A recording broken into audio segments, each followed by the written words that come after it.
जय श्री कृष्ण दोस्तों, BSR family में आपका स्वागत है। दोस्तों, सावन मास बहुत ही श्रेष्ठ और पवित्र माना जाता है। भगवान शंकर को प्रसन्न करने का बहुत ही श्रेष्ठ महीना माना जाता है। कहते हैं इस महीने में थोड़ी सी पूजा से भी भगवान शंकर बहुत ही शीघ्र प्रसन्न हो जाते हैं। तो दोस्तों, आप अपनी मनोकामना के लिए भगवान शंकर का पूजन अवश्य ही करें। साथ ही देखिए, सावन महीने में 4 सोमवार पड़ रहे और चारों सोमवार के दिन आपको इस उपाय को अवश्य करना है। अगर आपको देखिए संतान की प्राप्ति नहीं हो पा रही तो आपको भगवान शंकर का पूजन अवश्य करना चाहिए। और सावन मास में सबसे ही श्रेष्ठ मास माना जाता है। अगर इसमें भगवान शंकर को प्रसन्न किया जाए तो वो बहुत ही शीघ्र आपकी मनोकामना पूरी करते हैं।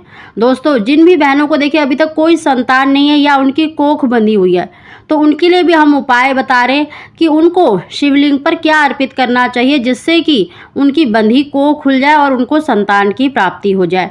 दोस्तों, इस वीडियो को आप पूरा सुने और अच्छे से समझ सकेंगे कि आपको क्या उपाय करना है। दोस्तों, उसकी जानकारी देने से पहले अगर अभी तक आपने मेरा चैनल सब्सक्राइब नहीं किया तो सब्सक्राइब अवश्य ही कर लें।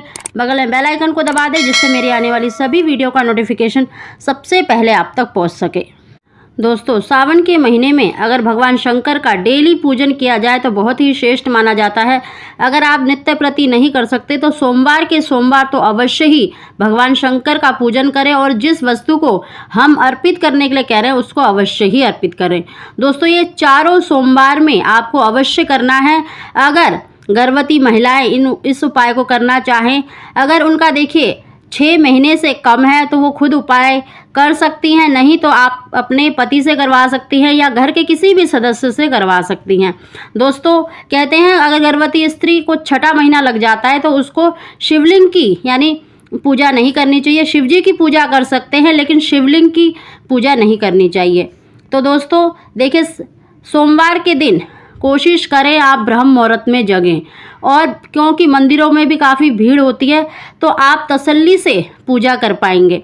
इसीलिए दोस्तों, और कोशिश करें आप किसी भी शिव मंदिर में जाके ही पूजा करें और वहाँ से आने के बाद घर पर भी भगवान शंकर का पूजन अवश्य ही करें तो आपकी मनोकामना शीघ्र पूरी होगी। दोस्तों, पंचामृत से आप भगवान शंकर का पूजन कर सकते हैं। पंचामृत से नहीं तो आप देखिए शुद्ध जल में थोड़ा सा गंगा जल या फिर केसर डाल सकती हैं या गुलाब जल डाल सकती हैं। इनमें से कोई भी वस्तु डालकर आपको भगवान शंकर का जलाभिषेक करना है और जलाभिषेक करते हुए ओम नमः शिवाय का उच्चारण करते रहना चाहिए। उसके बाद देखिए आपको चंदन, अक्षत, जो भी आप फूल लेके गए हैं, और इस उपाय में देखिए दोस्तों आपको या तो धतूरे का फूल अवश्य ही अर्पित करना है या फिर कनेर का फूल अवश्य अर्पित करना चाहिए। और साथ ही आप 5, 7, 11 बेलपत्र भी अवश्य ले जाएं, क्योंकि ये सभी वस्तुएं भगवान शंकर की प्रिय हैं तो इनको अवश्य ही ले जाएं। और बेलपत्र पर उनको धोकर चंदन से ओम लिखें या ओम नमः शिवाय लिखकर भगवान शंकर पर अवश्य अर्पित करें।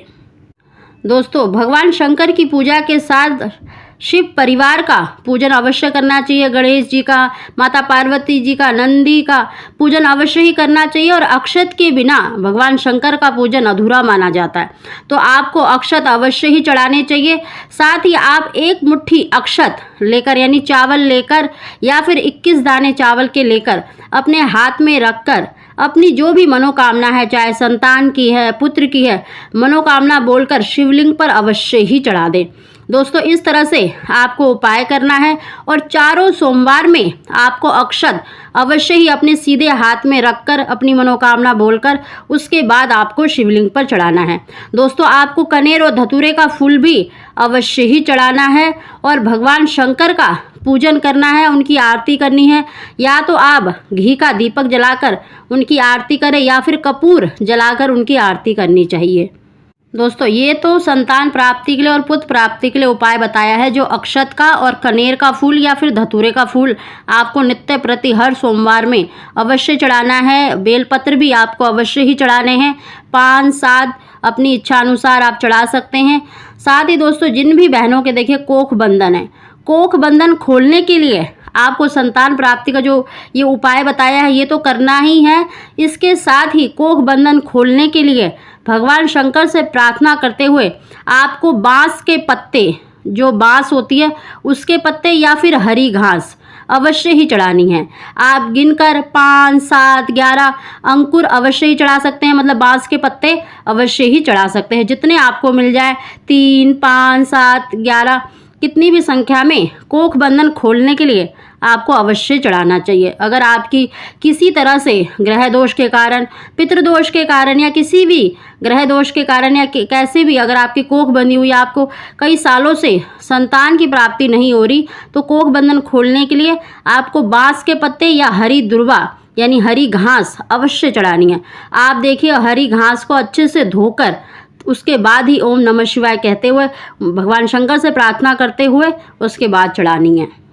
दोस्तों इन दोनों उपायों को करने के बाद, अपनी पूजा करने के बाद नंदी के बाएं कान में अपनी मनोकामना बोलना बिल्कुल भी ना भूले। अपनी मनोकामना अवश्य ही बोले।